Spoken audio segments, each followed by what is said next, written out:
must do their own due diligence of checking out that business and the people behind it to reassure themselves that they're investing in something that they feel comfortable with.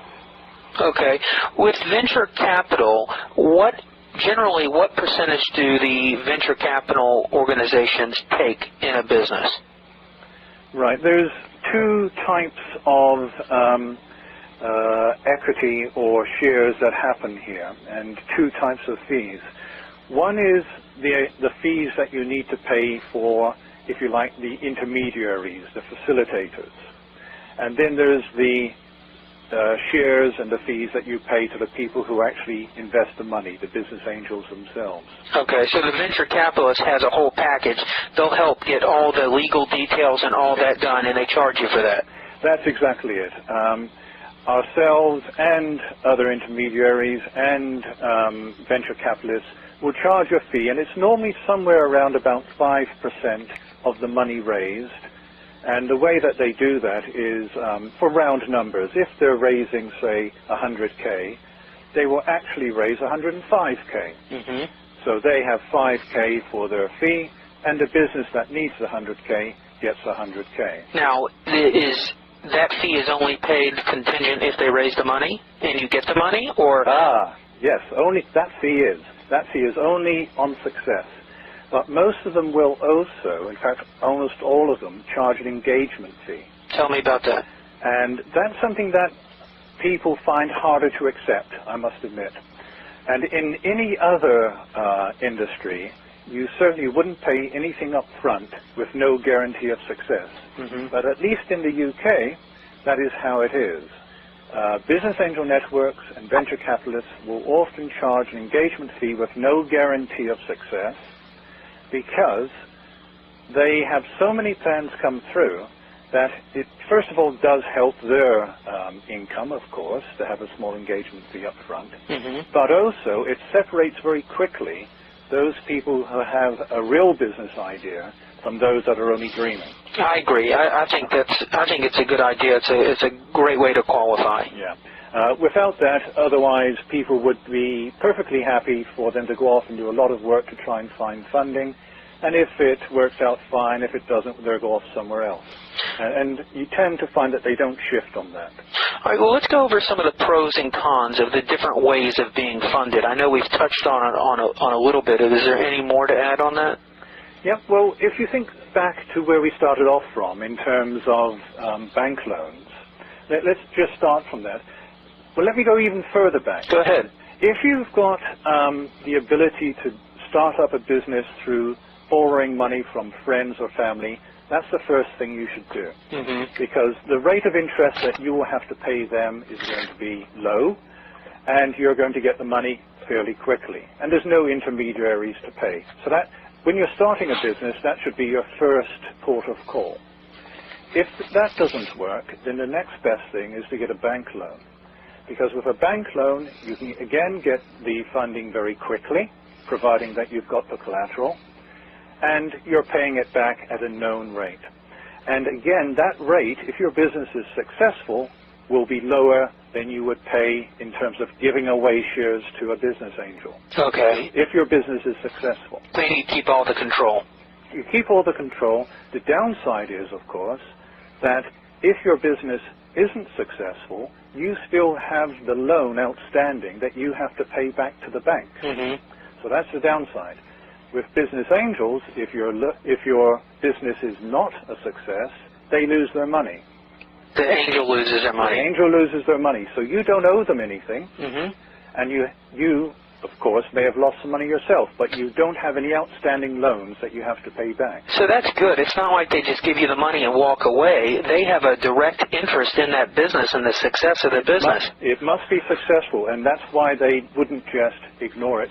They would want to help you make that business a success, because unless it's a success, not only won't they get their profits, they won't even get back the money that they've given you. Tell me a success story. Just think back of your clients and matching a business. Is there a success story you can share with me? That, yep, sure. Go ahead.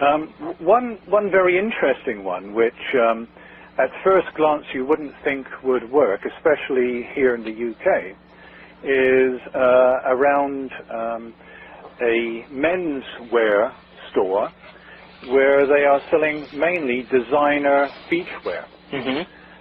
But it's looking like a great success. We've got business angels that are ready to invest in it.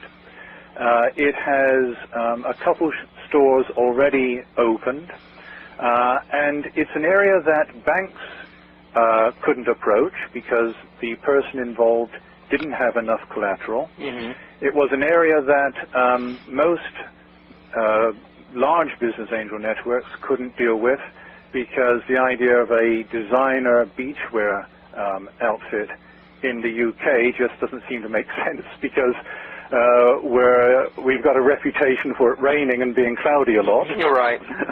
But it was addressing the top-level earners in the UK who were going on holiday 2 or 3 times a year. Okay.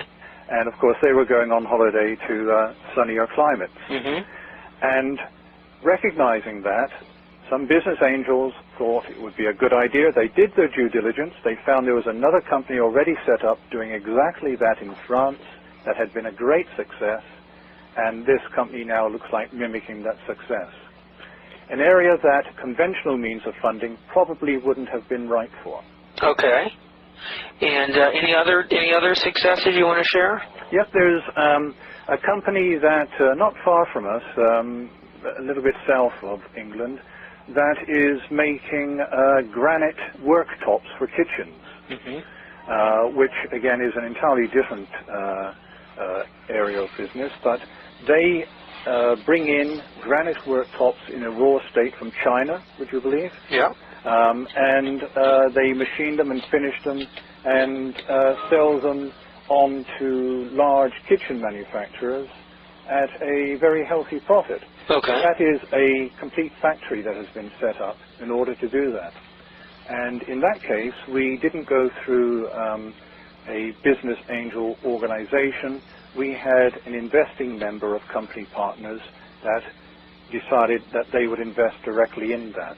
Because one of the things we haven't talked about is that apart from people on the site that have opportunities that they want investment in, we also have people who have money and is looking for opportunities to put the funds into.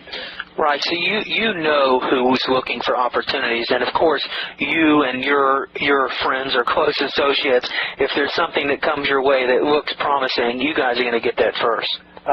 Yes. And I don't blame you. Yes, and also we do have people with opportunities that don't actually post their details on the site, but come to us first and directly to see if we have a match for them. Otherwise, the cheapest route for them is simply to post their details on the site and hope that an investor spots their details and then contacts them. That, of course, is a very cheap way of doing it because there's hardly any intermediary fees to pay. All right. On my website, hardtofindseminars.com, I've got another recording with a lady, and she talks about how much money there is out there. From your experience in the UK, how much money is there out there looking to be invested in good opportunities? Well, there's... it depends on who you talk to.